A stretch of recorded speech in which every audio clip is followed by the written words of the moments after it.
মঙলবাৰৰ দিনটো প্ৰভু হনুমানৰ দিন হিচাপে গণ্য কৰা হয়।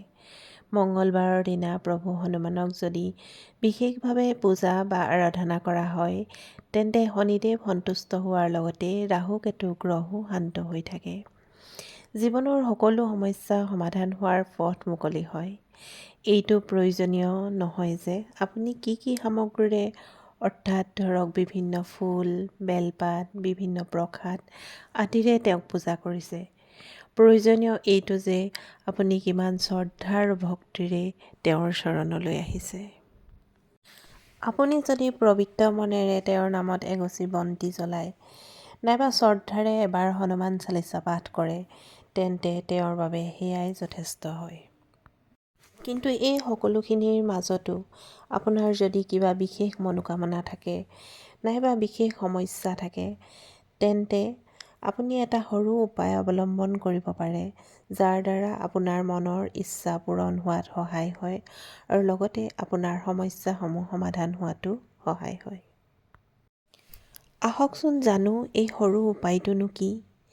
ইয়াৰ মাজতে আপোনালোকক এটা কথা কওঁ যে হনুমান প্ৰভুক আৰাধনা কৰাৰ সময়ত আপুনি যি প্ৰসাদেই নিদিয়ক তাত এটা তুলসীৰ পাত দিবলৈ নাপাহৰিব। যদি প্ৰসাদ নবঢ়ায় তেন্তে কোনো কথা নাই, কিন্তু যদি প্ৰসাদ আগবঢ়ায় তেন্তে তাত শুদ্ধ আৰু পবিত্ৰ মনেৰে এটা তুলসীৰ পাতো আগবঢ়াব। কোনো দিব্য শক্তিৰ লগত আপুনি যেতিয়া নিজকে সংযোগ স্থাপন কৰিবলৈ যায়, সেই সময়ত আপোনাৰ মনৰ ভাৱ সম্পূৰ্ণ শুদ্ধ আৰু পবিত্ৰ হোৱাটো বাঞ্ছনীয়। কাৰণ তেওঁ আমাৰ ভাষা বুজি নাপায় বা তেওঁ আমাৰ ভাষাৰ লগত সেই দিব্য শক্তিৰ কোনো সম্পৰ্ক নাই। তেওঁ মাত্ৰ আমাৰ মনৰ ভাৱনাখিনিহে বুজি পায়। আপোনাৰ মনৰ ভাৱনাখিনি যদি পবিত্ৰ আৰু শক্তিশালী হয়, তেন্তে সহজে আপুনি তেওঁৰ লগত সংযোগ স্থাপন কৰিব পাৰে, যাক আমি ইংৰাজীত অ'ৰা বুলি কওঁ।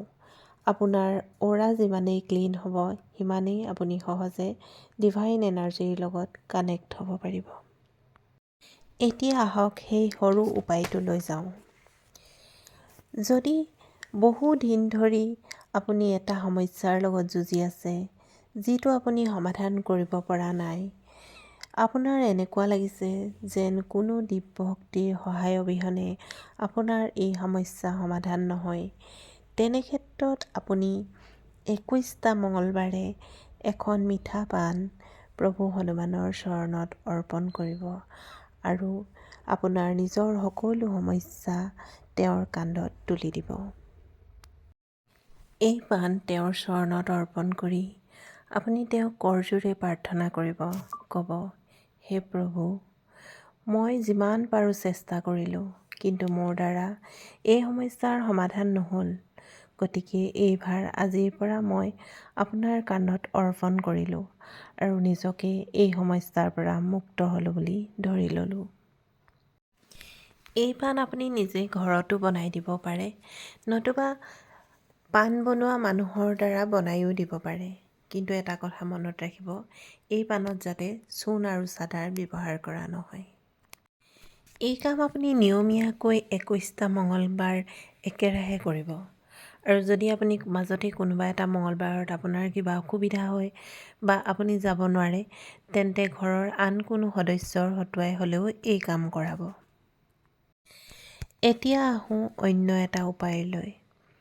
যদি আপোনাৰ টকা পইচা সম্বন্ধীয় সমস্যা হৈছে নাইবা পাবলগীয়া ধন ক'ৰবাত ফচি আছে, এই ক্ষেত্ৰত এই কাম আপুনি শনিবাৰৰ দিনাখন কৰিব।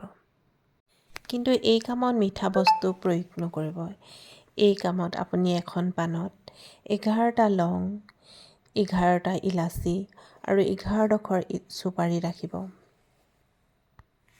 এই কামো আপুনি 21 দিন কৰিব।